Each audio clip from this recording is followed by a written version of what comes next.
probabilidad de un alto el fuego en la Franja de Gaza y en las dudas de hasta qué punto podríamos volver a tener un recrudecimiento, sea en forma retórica o sea en forma militar, entre Israel e Irán, porque las últimas declaraciones de Irán no nos hacen pensar en un capítulo más o menos cerrado, tal y como dibujaba Donald Trump. Bien, vamos a hablar del escenario que tenemos en estos momentos, pero vamos a empezar sobre todo centrándonos en la Franja de Gaza y ese posible alto el fuego, según la propuesta de Donald Trump. Y lo hacemos con Pablo Sapag, profesor de la Universidad Complutense de Madrid y autor de Siria en Perspectiva. Pablo, ¿qué tal estás? Muy buenas tardes. Buenas tardes, Marta. Gracias por invitarme. Muchísimas gracias a ti por acompañarnos en este rato en Visión Global. Pablo, Donald Trump está aumentando la presión ante su propuesta, la propuesta estadounidense de un alto el fuego en la Franja de Gaza. Israel parece que ha dado el visto bueno, supeditándolo a algunas cuestiones como el intercambio de rehenes. Hamás no ha mostrado una postura negativa, ha dicho que estaría dispuesto a estudiar este alto el fuego, pero me gustaría que antes de nada viéramos en qué consiste este alto el fuego. Se habla de un marco temporal de 60 días. Sabemos que cuando se habla de alto el fuego también es crucial ver su cumplimiento, cuál es, de qué forma se vela por él o de qué forma se puede garantizar, porque siempre tenemos este tipo de dudas, y sobre todo hacia dónde nos podría conducir, que es lo importante.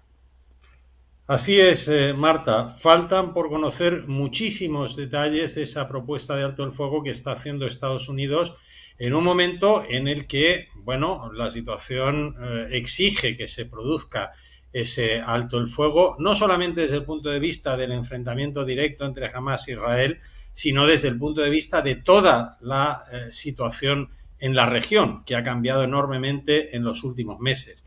También es importante este acuerdo porque Estados Unidos, que en la segunda administración Trump empezó con mucha fuerza planteando muchas cosas, lo habéis comentado antes, el tema de los aranceles, etcétera, Ucrania, hay muchas de esas cosas que no han terminado por concretarse y, por tanto, da la sensación de que Estados Unidos también quiere lograr o apuntarse un cierto tanto con un alto el fuego en Gaza. Pero, insisto, falta por conocer los detalles. Es cierto, las dos partes, tanto Israel como Hamás, han saludado esta propuesta de Estados Unidos, se han mostrado partidarios de estudiarla, pero también las dos partes han insinuado algunas condiciones que va a ser difícil conseguir. Por parte de Israel, lo ha dicho su primer ministro Benjamín Netanyahu, un acuerdo debe suponer el final de Hamás. Con esas palabras que él decía, no vamos a consentir que haya un Hamastán, ¿no? Es decir, que la Franja de Gaza siga estando administrada por Hamás. Y por parte de la organización palestina, lo que se ha dicho es tiene que haber una retirada total de Israel por parte de la franja. Eso es difícil de casar, ¿no? Las dos exigencias de unos y otros, y por tanto es muy importante conocer esos detalles. En qué etapa se haría, quiénes serían los valedores de este acuerdo, quiénes garantizarían el acuerdo y si se pueden aproximar esas posiciones que, más allá de saludar el acuerdo, siguen estando distanciadas. Claro, es que las peticiones de uno y otro lado no son compatibles, como bien apuntabas, Pablo. Entonces hay que ver si de alguna forma se pueden hacer cesiones por uno y otro lado para al menos llegar a un encuentro o a una postura algo más aproximada, algo que nos permita seguir avanzando y no abocarnos a un escenario de estancamiento, ¿no? Que al final pues sabemos que en cuestiones humanitarias hay una población gazatí que está sufriendo hemos acusado el gran problema ahora mismo de hambruna para todas las familias menores que están ahora mismo sufriendo esas condiciones y el tiempo corre y no precisamente a su favor. Entonces, por eso, de alguna forma, hablar del marco temporal en medio de estas disputas también es importante. Pablo, ¿hacia dónde crees que podrían evolucionar esos puntos? Sabemos que no tenemos la bola de cristal y es muy difícil, por tanto, aventurarnos, ¿no? Pero ¿cuáles serían quizás esas concesiones que cada uno podría hacer de cara a que haya una aproximación dentro de dos posturas, como bien decías, que son tan discordantes, porque claro, Hamás pide la retirada total de Israel en la franja, Israel pide el fin de Hamás, Hamastán, también como decía Netanyahu, por tanto ese proyecto.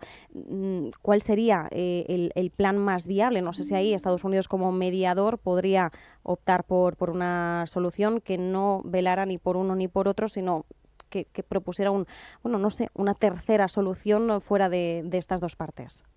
Creo que has apuntado muy bien, Marta, cuáles son los límites que hay en esta situación. Lo primero de ello es precisamente calificar de incompatibles las posiciones maximalistas de máximos de las dos partes. Obviamente, una vez que se sienten a negociar, como ya ha ocurrido en otras ocasiones, pues seguramente dejarán de lado esa retórica e irán a lo concreto. ¿Qué es lo concreto? Justamente lo que planteabas, la crisis, la enorme crisis humanitaria, humana que hay en Gaza, y que esa es quizás la gran baza que tiene Estados Unidos, ¿no?, para lograr que se pueda pactar por lo menos un alto del fuego, un cese de las hostilidades durante 60 días.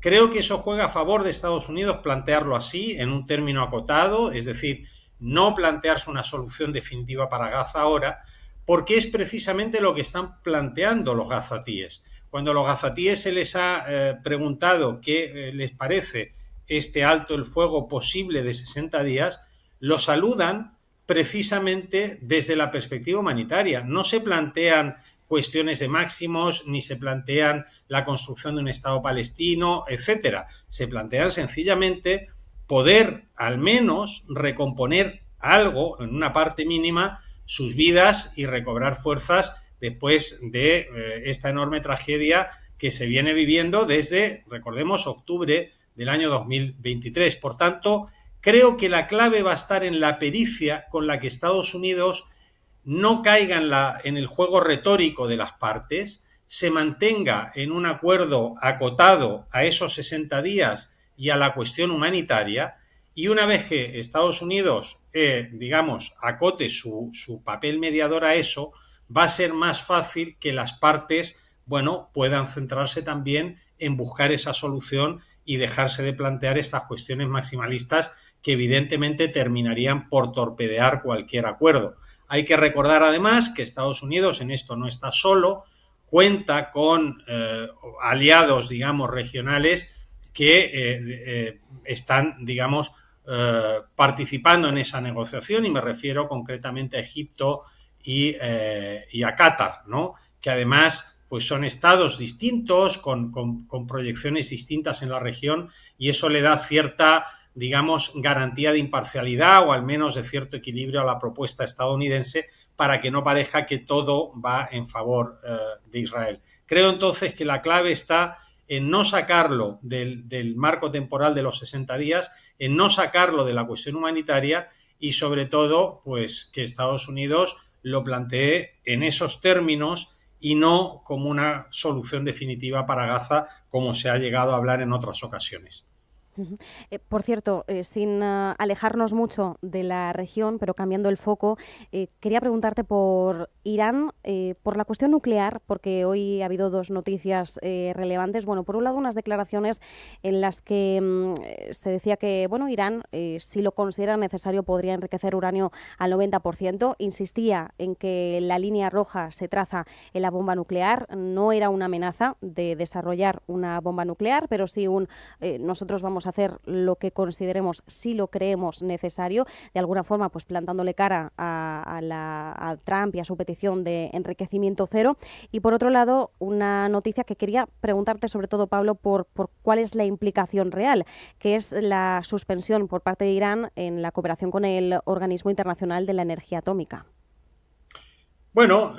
Estamos en una fase inmediata a lo que fueron esos 12 días de enorme tensión, de intercambio de misiles entre estas dos potencias que actúan en Oriente Medio, pero además, como hemos dicho aquí más veces, Irán también actúa en Asia Central, que es precisamente lo que Irán ha buscado salvar y de alguna manera lo ha salvado. Irán sabe que su proyección a Oriente Medio y próximo sobre todo, ya la parte mediterránea, pues lo tiene perdido. Hoy, digamos, la potencia que tiene prácticamente todo a su favor en esa zona es Israel, no solamente por su enfrentamiento con Irán o cómo ha ido el enfrentamiento con Irán, sino que el enfrentamiento que ha habido en toda la región desde octubre del 2023, que ha supuesto un cambio radical. Lo que está haciendo Irán entonces es reafirmarse más que externamente, internamente, ¿no? Y se reafirma internamente para mantener esa otra posición clave que tiene, que es en Asia Central. Entra entonces dentro de una cuestión más bien interna y de una cuestión retórica. Irán ha dicho eso, pero también ha dicho y ha reconocido que ha perdido muchísimos científicos, ¿no? Recordemos que hubo ataques concretos contra instalaciones del programa nuclear iraní, que Irán siempre ha dicho que es de uso civil, en el cual o en los cuales en esos ataques murieron científicos, e Irán ha reconocido que no es fácil, no se improvisan los ingenieros nucleares especializados a ese nivel de la noche a la mañana, ¿no? Es a veces más fácil construir infraestructuras que formar obviamente a ingenieros nucleares durante tiempo. Israel entonces de alguna manera pues sabe que esto es un juego un poco de posición retórica por parte de Irán para reafirmarse internamente, pero no deja de reconocer que ha sufrido daños. Sí es cierto que Israel no consiguió, como llegó a plantear en algún momento, pues el colapso definitivo del sistema iraní, etcétera. Yo creo que el programa nuclear iraní se puede recuperar, pero va a tardar mucho tiempo en recuperarse, por lo que estamos diciendo, la pérdida de infraestructuras, la pérdida de capacidades humanas de los ingenieros, como veíamos, y de alguna manera antes o después, porque casi siempre Irán ha vuelto a someter su plan a la inspección internacional, pues lo hará, porque entiende que eso le beneficia desde el punto de vista de ese papel que juega como una potencia regional en Asia Central, y de alguna manera ahora ya se ve liberado Irán de estar, digamos, participando en los asuntos de un Oriente Próximo, donde, insisto, ya está muy claro el reparto regional, cuáles son las potencias dominantes, que son Israel, que son Turquía, básicamente, y en el ámbito económico otros. Y me estoy refiriendo precisamente a esto después de la desaparición del antiguo régimen estatal sirio, ¿no?, que obviamente ha supuesto un cambio radical en la estructura de la región. Por lo tanto, situaría estas declaraciones en ese ámbito retórico para reforzar la posición interna y para proyectar a Irán en el otro espacio que le queda, que quizás es más importante que el de Oriente Próximo, que sería Asia Central. Pues nos quedamos con ese análisis, como siempre. Muchísimas gracias, Pablo Sapag, profesor de la Universidad Complutense de Madrid, autor de Siria en Perspectiva. Muchísimas gracias. Un abrazo. Muchas gracias a vosotros, Marta.